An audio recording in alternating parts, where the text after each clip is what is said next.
Hi, my name is Mel, and welcome to this short video about the UNESCO World Heritage Site that is Valletta, Malta's magnificent capital.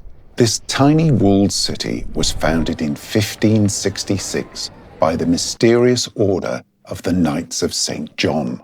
It takes just 15 minutes to walk from end to end. It's packed with grand architecture, impressive fortifications, dramatic views of the strategically important Grand Harbour, but most importantly, thousands of years of stories. But before we begin our journey by stepping into one of the most extraordinary churches you're ever likely to visit, can I just ask you, if you get use or even enjoyment from this video, please could you consider liking, sharing, subscribing, or putting a comment in the comment section below. It makes a huge difference to a small channel like this. On with the video.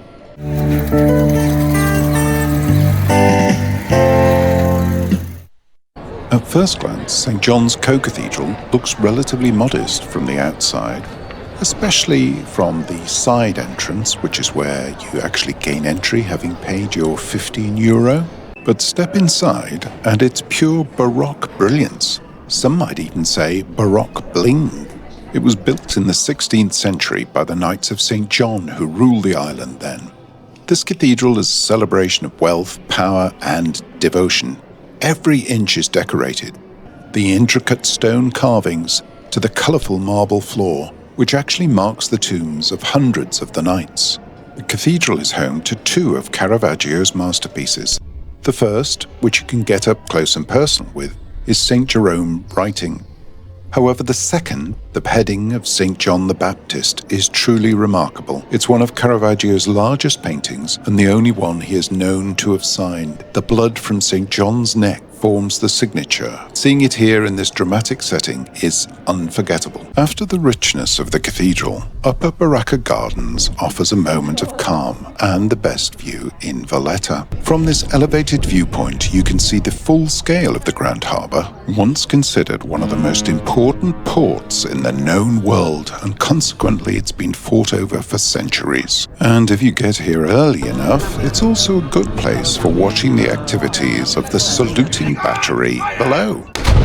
From the Upper Baracca Gardens, later we'll descend to the harbour by means of the Baracca lift. But for a closer look at the saluting battery, it's possible to enter, paying a small fee, from an entrance within the Baracca Gardens itself. This battery has protected Valletta's Grand Harbour for centuries. Today it's best known for its daily cannon salutes at noon and 4 p.m, a tradition that dates back to the time of the Knights. For just €3, you can visit the battery, hear the history from one of the volunteers, and get a good view of the firing. To get down from the Baracca Gardens, we need to take the lift located behind this monument, and the single or return fare is just €1. To truly appreciate the importance of Valletta's Grand Harbour and the surrounding fortifications, you need to see them from the water. Grand Harbour boat tours take you past towering fortifications, hidden creeks and historic dockyards. From here you really understand why this harbour was so fiercely fought over. Whether you choose a traditional Maltese daisa from the Three Cities jetty in Valletta, or you take the ferry over to Sliema to catch a larger sightseeing cruise, the stories of sieges, trade and wartime survival bring the harbour to life. Next, we're stepping far back in time, thousands of years before Valletta even existed. The island of Malta has some of the oldest structures known to man, with ancient sites of worship older than the pyramids or Stonehenge. The National Museum of Archaeology in Valletta houses some of Malta's most important prehistoric finds, including artefacts from the island's ancient temple building culture, as well as later civilizations such as the Phoenicians and the Romans. It's a fascinating reminder that Malta's history didn't begin with the Knights of St. John and their fortresses. It began long, long before. For a different perspective on Maltese culture, Musa is a must-visit. It blends historic architecture with a modern, community-focused approach to art. The collection spans centuries, from classical works connected to the Knights to contemporary Maltese artists.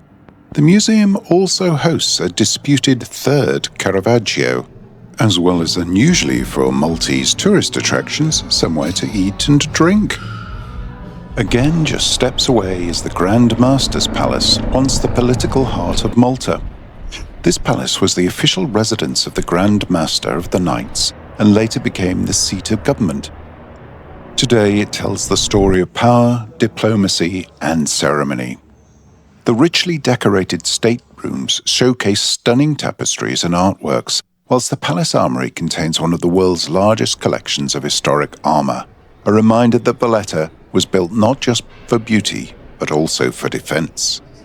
At the end of the Valletta Peninsula, but still not very far away, stands Fort St. Elmo, a place that has witnessed some of the island's darkest and most heroic moments.